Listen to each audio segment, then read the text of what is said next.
ચાંદોદમાં ગંગા દશેરા અને અધિક માસ નિમિત્તે શ્રદ્ધાળુઓનું ઘોડાપુર ઉમટી રહ્યું છે।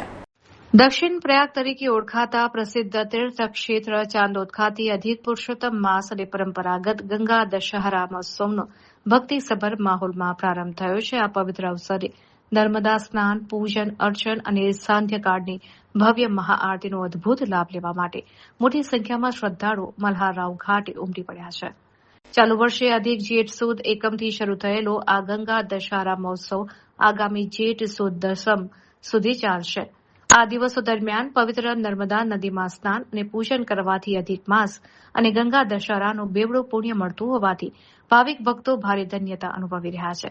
રોજે રોજ ઉમટતી ભક્તોની ભારે ભીડને ધ્યાનમાં રાખીને તમામ શ્રદ્ધાળુઓ પૂજન અર્ચન અને મહાઆરતીના દર્શન સરળતાથી કરી શકે તે માટે તીર્થક્ષેત્ર પર ખાસ એલઈડી સ્ક્રીન ઊભી કરવામાં આવી છે।